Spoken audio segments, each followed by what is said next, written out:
आपने कभी गौर फरमाया कि आप ये मजलिस मस्जिद में क्यों नहीं करते? जबकि आपकी मस्जिद है, आपने मस्जिद अलहदा बनाई भी है, इमाम बारगाह अलहदा बनाया हुआ है। आपके पास पैसा ज्यादा है, सब मस्जिद बनाते हैं, आप भी मस्जिद बनाते हैं, सब इमाम बारगाह सब मदरसा बनाते हैं, आप भी मदरसा बनाते हैं, आप ये इमाम बारगाह क्यों बनाते हैं? मैं इस्लामाबाद से कराची की फ्लाइट में था, बराबर में एक साहब आके बैठ गए, कहने लगे आप शिया मौलवी हैं? मैंने कहा जी तालिब इल्म हूं। कहने लगे आपसे सवाल कर लूं? मैंने कहा भाई अमामा अबा पहनकर इसीलिए फिर रहा हूं कि आप सवाल कर लें। तो मैं उससे सवाल किया, ये आप इमाम बारगाह क्यों बनाते हैं, या आप इतना खर्चा मजलिसों पर क्यों करते हैं? जो वो जवाब दिया था, यहां जवाब दे रहा हूं। आपसे भी पूछ रहा हूं, आपने इमाम बारगाह क्यों बनाया है? मस्जिद में मजलिस क्यों नहीं करते? मौलाना क़िबला की खिदमत में उलमा इकराम की मैं दूर दूर से ज़ियारत कर रहा हूं, मुझे माफ करेंगे, जगह की तंगी है, वरना मैंने आगे बुला लेता। मौलाना क़िबला की खिदमत में जाकर कोई हिंदू कहे कि मुझे कुरान दे दीजिए, मैं कुरान समझूंगा, पढ़ूंगा, समझूंगा, फिर इस्लाम कबूल करूंगा, तो मौलाना तो कुरान देने को तैयार नहीं है।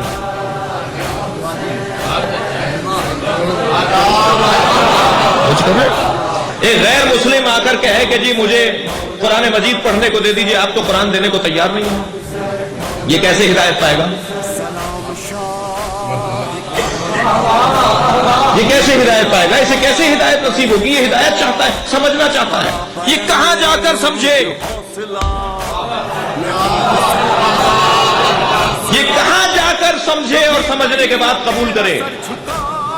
अजीजाने गिरामी, इसी पंजाब के अंदर एक शहर है ननकाना साहब जी, ननकाना साहब सिखों का बहुत बड़ा मरकज है। कराची में हमारे एक शायर थे, हमारे एक दोस्त थे, वो मुझसे कहने लगे कि आप ननकाना साहब से गुजरते हैं, वारबर्टन जाता था मजलिस पढ़ने, तो कहने लगे कि आप ननकाना साहब के मजार पर गए? मैंने कहा भाई वही सिखों का मरकज है, मेरा क्या ताल्लुक है? कहने लगे ननकाना साहब मुहिब्ब अहले बैत थे। तो मैंने कहा अगर मुहिब्ब अहले बैत थे फिर सलाम करने जरूर जाऊंगा। तो मैं इसी अबा कबा के साथ पहुंच गया ननकाना साहब के मजार के दरवाजे पर, तो रोक लिया उन्होंने हमें। कहने लगे सिखों के अलावा तो कोई अंदर नहीं जाएगा। तो मैंने कहा आप अपने बड़ों को जाके बताइए कि मुसलमानों में से वो आए हैं जो अहले बैत को चाहते हैं। तो आप यकीन जानिए, उनके सारे पंडित, उनके सारे बड़े जो उनके मौलवी थे, उनके उलमा थे, वो सारे दरवाजे पर आ गए, मुझसे हाथ मिलाकर कहने लगे आपके लिए दरवाजा बंद नहीं है। क्यों आपके लिए दरवाजा बंद नहीं है? क्यों मुहिब्बाने अहले बैत के लिए मंदिर में और जी गुरुद्वारे में और चर्च में क्यों दरवाजे बंद नहीं है? तो वो जो कर लिया आपने, क्यों आपने मस्जिद में मजलिस नहीं की? नतीजा दे रहा हूं, मस्जिद में दाखिले के लिए शर्त शराइत हैं। शरीयत ने शर्त शराइत रखे हैं, फला नहीं आ सकता, फला नहीं आ सकता, फला नहीं आ सकता।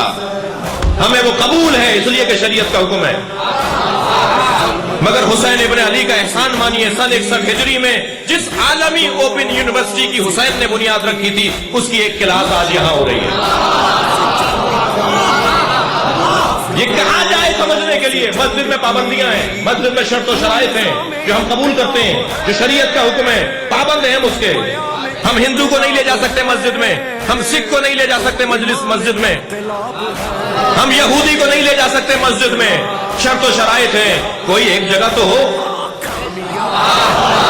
मैं जुमला दे रहा हूं आपकी मोहतरम समातों के लिए, हुसैन का ये खैमा है, हर आने वाले हुर के लिए खुला रहना चाहिए।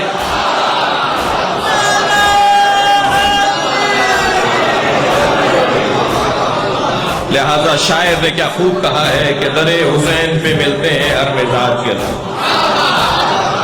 शायर कहता है कि दरे हुसैन पे मिलते हैं हर मिजाज के लोग, ये दोस्ती का वसीला है, दुश्मनी का नहीं।